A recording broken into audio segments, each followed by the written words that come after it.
तो मूवी की शुरुआत हम कुछ बच्चों को देखते हैं जो कि काफी खुश थे और एक साथ खेल रहे थे, लेकिन तभी ये बच्चे खिड़की से कूद जाते हैं और मर जाते हैं। अब पता नहीं ऐसा क्या होता है। तभी हम एक यहाँ पर परछाई को देखते हैं। अब मूवी का सीन चेंज होता है। यहाँ पर हम लंदन में एक ऑर्थर नाम के आदमी को देखते हैं जो कि एक एडवोकेट था और वो एक घर बेचने के लिए उसे कहीं दूर जाना होता है। उसका एक बेटा भी होता है। उसका बेटा भी आने वाला था 3 दिन बाद, जहाँ पर ऑर्थर जा रहा था। ऑर्थर की बेटी के साथ एक नैनी भी रहती थी। अब वो वहाँ से चला जाता है। अब वो कुछ सोचने लगता है। अब हमें यहाँ ये पता लगता है कि ऑर्थर की वाइफ मर चुकी है। जब उसके बेटे ने जन्म लिया था तो उसकी वाइफ उसी टाइम मर गई थी। वो यही सब बातें सोच रहा था। जब उसकी आंखें खुलती है वो मिस्टर डेली से मिलते हैं। वो ऑर्थर से पूछते कि तुम कहाँ जा रहे हो। ऑर्थर यहाँ एलमार्स घर के नाम के बारे में बताता, तुम्हें शायद ही उस घर को कोई खरीदने वाला मिले। अब ये बात ऑर्थर को कुछ समझ नहीं आ रही थी। अब वो होटल में पहुंच जाता है। ऑर्थर को वही कमरा मिलता है जब मूवी की शुरुआत में देखते हैं। अब नेक्स्ट मॉर्निंग ऑर्थर जेरोम के घर पर जाता है क्योंकि जेरोम के पास ही थे घर के कागज। जेरोम ऑर्थर से मिलता है और कहता है तुम्हें यहाँ पर नहीं आना चाहिए था। मैं कागज तो तुम्हारे पास पहुँचाने वाला था। देखो तुम्हें जितना जल्दी हो सके तुम उतना जल्दी निकलो। जेरोम ये बोलता है। ऑर्थर को कुछ समझ ही नहीं आ रहा था। अब बाहर घुड़सवारी वाला बैठा होता है। ऑर्थर उसे कुछ पैसे देता है और एलमार्स घर के पास ले जाने के लिए बोलता है। वो घुड़सवारी वाला तो चला जाता है लेकिन ऑर्थर उस घर में घुस चला जाता है। ऑर्थर उस घर में घुस गया था। अब वो खिड़की से एक लेडी को देखता है। ऑर्थर फिर उस लेडी को देखने के लिए नीचे आता है लेकिन वो लेडी गायब हो चुकी थी।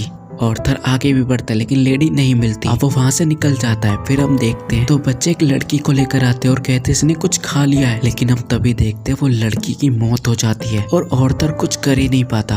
अब हम ऑर्थर को देखते हैं। वो डेली से मिलता है। डेली की यहाँ पर वाइफ भी होती है। अब डेली की वाइफ थोड़ी मेंटल थी। यहाँ पर ये लोग अपने बेटे के बारे में बताते हैं जो मर चुका है। तभी हम डेली की वाइफ को देखते हैं। उसको दौरा पड़ता है। डेली उसको बेहोश कर देता है। डेली की वाइफ ने एक पिक्चर बनाई थी टेबल पे। जब उसे दौरा पड़ा था ऑर्थर घबरा गया था क्योंकि उस ड्राइव में एक लेडी की थी जो रस्सी से लटकी हुई थी। ये लोग जेरोम के घर पर जाता है जो कि नहीं मिलता। ये लोग एलमार्स जाने लगते हैं। रास्ते में इन्हें लोग मिलते हैं और जाने से मना करते हैं, लेकिन ऑर्थर और डेली इन लोगों को चकमा देकर वहाँ से आ जाते हैं। ऑर्थर कहता है कि मैं एलमार्स में रुकूंगा आज रात। डेली तो नहीं आता लेकिन वो अपने कुत्ते को भेज देता है उसकी सेफ्टी के लिए।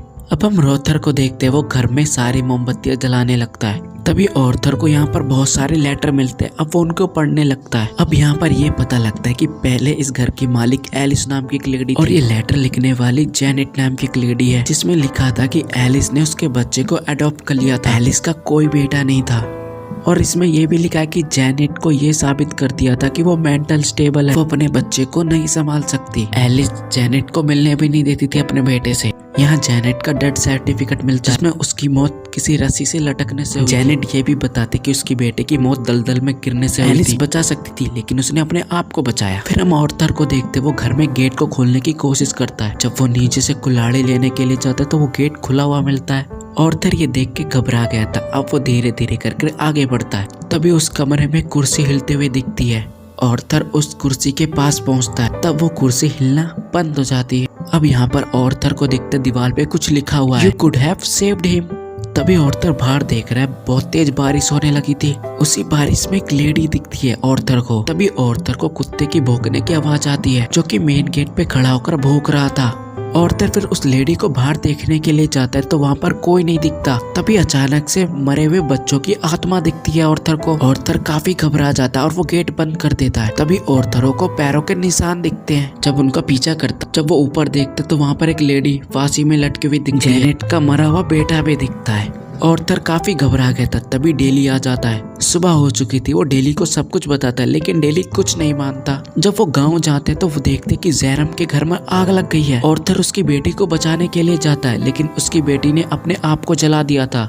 जेनेट उसके अंदर घुस गई थी, उसी ने ये सब कराया। अब ऑर्थर डेली के घर पर चला जाता है जहाँ पर उसकी वाइफ बताती है कि मेरे बेटे की मौत डूबने की वजह से हुई थी। हम यहाँ पर उनके बेटे के पीछे एक परछाई को भी देखते हैं। अभी डेली की वाइफ को दौरा पड़ता और वो रोते रोते बेहोश हो जाती है। अब ऑर्थर और डेली उसी जगह जाते हैं जहाँ पर जेनेट के बेटे की मौत हुई थी, उसी दलदल में। ऑर्थर उसी दलदल में चला जाता है जेनेट के बेटे की बॉडी लाने के लिए और उसे डेड बॉडी मिल भी जाती है। वो जेनेट के बेटे की डेड बॉडी उसी कमरे में रख देता है। उसी लेडी को जब देखा था ऑर्थर ने उसी कमरे में, और उस डेड बॉडी के साइड में लेटर्स रख देता है जो जैनेट ने लिखे थे। अब हम डेली को देखते वो अपने मरे हुए बेटे को देखता है, उसका पीछा करता है तो उसे एक कमरे में बंद कर दिया जाता है और वो ऑर्थर को आवाज लगाने लगता है। तभी हम देखते हैं सारी मोमबत्ती बंद होने लगी है और वो लेडी वहाँ पर आ गई है। लेकिन जब वो अपने बच्चे को देखती है तो वो शांत हो जाती है और वहाँ से चली जाती है और डेली का भी गेट अपने आप खुल जाता है। ऑर्थर ने ऐसा इसलिए किया था क्योंकि उसका बेटा भी आने वाला है। ऑर्थर ने ये सोचा कहीं उस लेडी का अगला शिकार मेरा बेटा ना हो।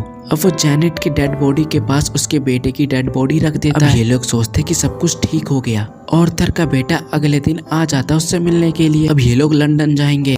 तभी वहाँ पर डेली आता है और ऑर्थर डेली से बात करने लगता है। तभी हम ऑर्थर के बेटे को देखते हैं जिसको अचानक से कुछ हो जाता है। ऑर्थर का बेटा ट्रेन के पास जाने लगता है। तभी ऑर्थर जैनेट को देखता है। वो अपने बेटे को देखता है और उसको बचाने के लिए जाता है, लेकिन बहुत देर हो चुकी थी। ऑर्थर और उसका बेटा मारा जाता है। उस ट्रेन में बहुत सारी आत्माएं दिखती। डेली समझ जाता है। ऑर्थर की बच्चे की नैनी रोने लगती है। फिर हम ऑर्थर और उसके बेटे को देखते हैं। ऑर्थर यहाँ पर अपनी वाइफ को देखता है। ऑर्थर समझ जाता है कि वो मर चुका है अब, लेकिन वो बहुत खुश था क्योंकि उसकी वाइफ उसको मिल गई थी। लेकिन हमें ये समझ नहीं आया कि उस लेडी ने ऑर्थर को क्यों मारा, बल्कि ऑर्थर ने तो उसकी हेल्प करी थी। अब वो लेडी और बदला लेना चाहती और ये मूवी यहीं पर एंड हो जाती है गाइस।